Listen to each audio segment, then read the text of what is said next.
2016. The item on the agenda for the public hearing to consider the proposed 2017 budget would be our finance director.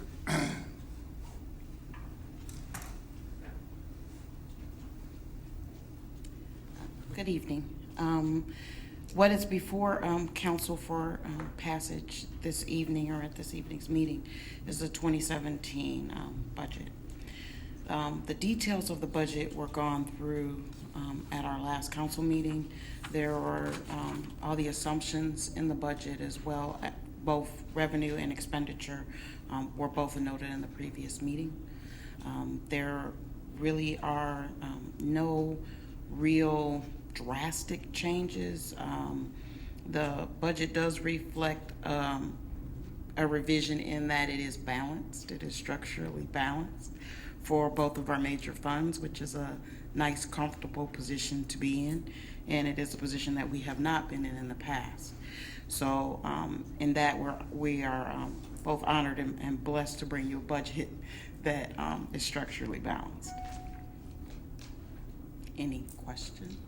Well, since we don't have any public here, and this is a public hearing, are there any questions from any other members of council to the finance director regarding the 2017 proposed budget? Yes, I have a question, Mr. Mayor. Councilwoman Collins. In the 2017 appropriation assumptions sheet, under office equipment, there's an entry, city manager, new office furniture, $5,000. Yes. Okay. Why do we need $5,000 to go for new city manager office? That was because there is also a plan that Ray is due to retire and you will have a new city manager. And typically when you do get a new city manager in, sometimes they like to change their furniture. So there is money sitting there for whoever the new city manager is to get furniture.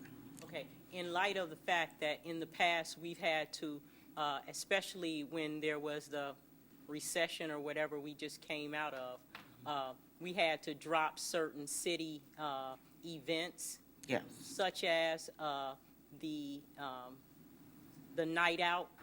I guess that's the one with the police and the fire department during the summer. Yes. Okay. In light of we had to drop that festival, as well as certain other, I guess,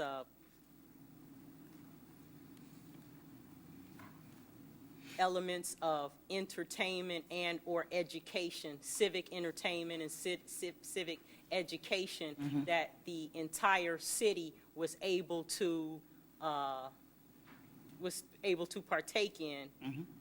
How necessary is a incoming person who's going to be hired for a city council next year, city manager next year, how necessary is that person have new furniture? It's not necessary, but the items that you have mentioned, the National Night Out was not cut due to budget cuts. That was a request from the police department that it was difficult to gather all those elements together, and they decided not to continue that program, and that was several years ago. But that was not a result of any budgetary constraint. Do you know how much it costs to put on the night out? No, because it's additional manpower as well as equipment. So there's overtime involved, and you have to get all the service-related personnel together from the various communities that participated in that. And that all of that work was done by the police department. Okay, and that was under the administration of the previous police chief, or the current? The current. The current. And they just don't want to do it anymore? Correct. Okay, what other, off the top of your head, if you're able to tell me, services were cut to the people, that the people took in? There were no community-wide programs cut by the budget. there was a lack of funding for POPs, and it was, Union Central used to donate the money for that concert. And they, because they're in the middle of a move, decided to take a one-year pass. Now, I don't know if they're going to resurrect that event once their building comes down and they're in their new building. But that was primarily provided by them, and then we supported it with city services because it was a concert. The Pops concert, because I used to raise the money for that. Another reason we went is because the sponsorship level was continually dropping. At one point, we were raising about $30,000 from businesses and community groups for that event. It had drifted all the way down to about $10,000. It wasn't really because of the event or any changes in our fundraising. A number of other communities started to do weekly or monthly concert series, and we lost a couple of our major sponsors to those types of events. So we kept our like $500 to even $2,500 sponsors, but we lost like our $10,000 and up sponsors for that event. And one of the major reasons is just that the site is coming down. Right. Where the concert used to be out. Right. We'd have to find a new site for it now, because we can't use the grounds. In the past, what items, or if any, were cut, that, where did we tweak things when times got tight? When times got tight, we cut personnel, and it was primarily in my department. Most of that personnel has been restored back. Well, police also was cut. They're down 5, because we did get up to 40. We were at 40. And they're down at 30. They're at 37, I believe. 37, I believe. The only remaining personnel that was let go that has not been restored is a police clerk. And that's planned for 2018. So that was due to a retirement, yes. Well, just not refilling it though. Anything else? So no city events were No, impacted by the economy? no.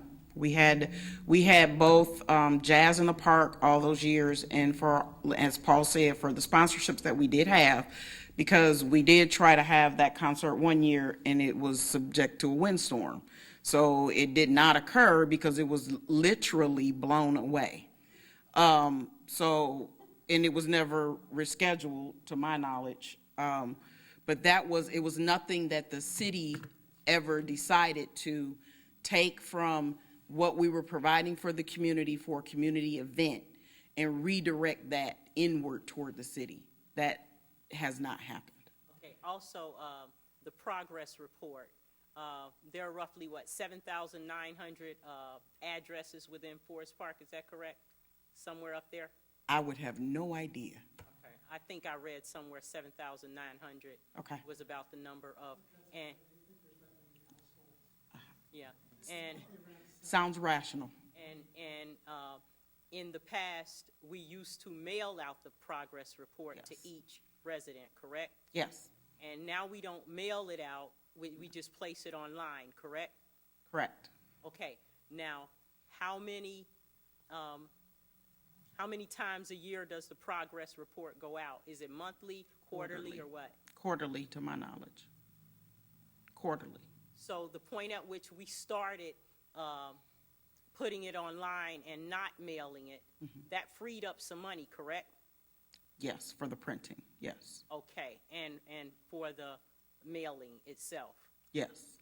Okay, so where did that money go? It went toward the annual flyer that we put out in January. So we actually combined, instead of doing two distinctly separate things, we combined the annual income tax flyer with a general notification flyer toward all city services. So that flyer went from being a single sheet to almost a booklet, and that's done in January. And that goes out by mail to? It goes out by mail and to it's every from the household. tax department or just a city period? It's the city period. But it's a notification for all city events for that particular year.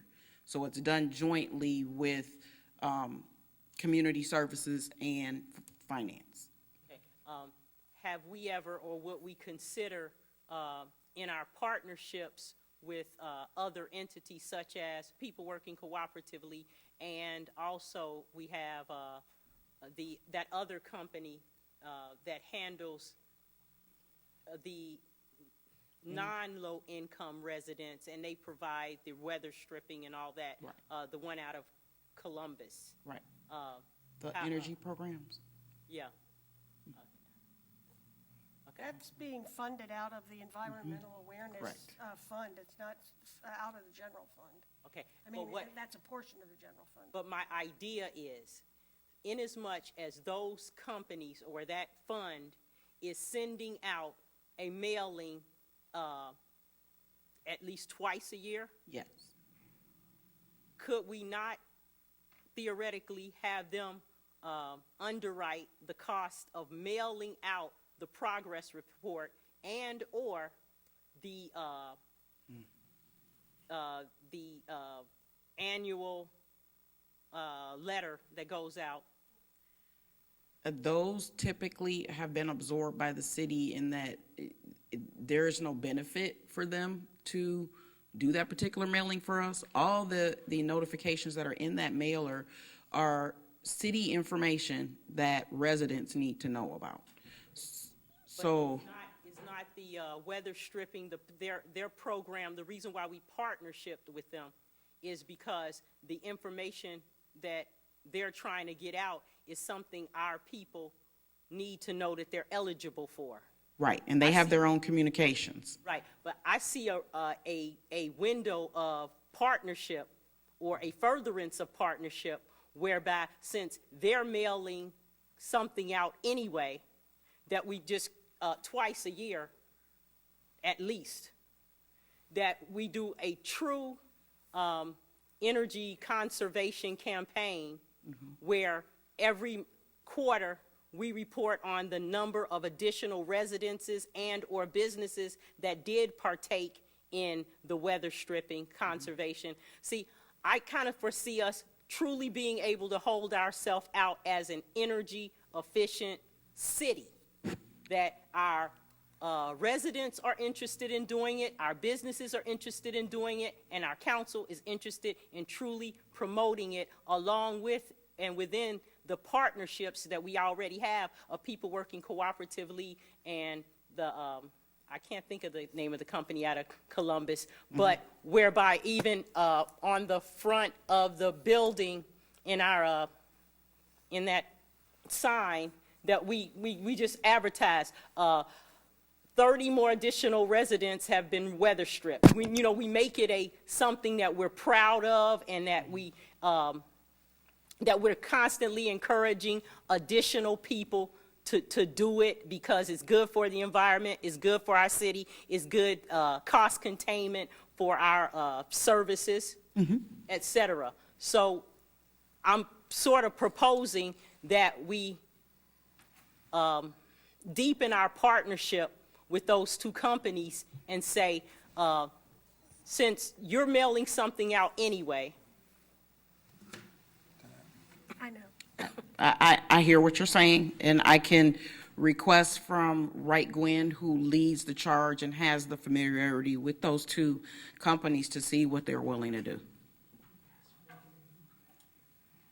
Anything else from anybody else on okay, the budget? if there was any response by the other council members to why my idea was not a good one, now would be the time to say it,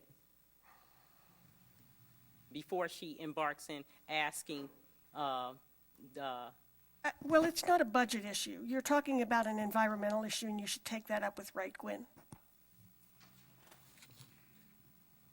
Anybody else with anything else on the budget? I will make sure that your idea is passed on to Wright. Okay, but I did not want to lose my point on that entry for the furniture for the incoming future city manager. I just don't believe that I don't believe that that's a necessary thing to budget for, because the new person coming in might be perfectly happy with the furniture we have. It's not like it's And impractical. I don't want you to think that just because that's budgeted, it will be spent. That is a contingency in case the new person decides that they do not want that furniture, and that furniture has been there for more than 30 years, that they could change that. And it was not only just for that physical office, but also for the conference room, which has sustained some water damage. So it's a joint project. Okay. So I don't want you to think all 5,000 is going in that one room. It's actually both. Okay. Anything else from anybody else? Is there no more items on the agenda for the public hearing? If there's no other comments, declare the public hearing closed. Thank you.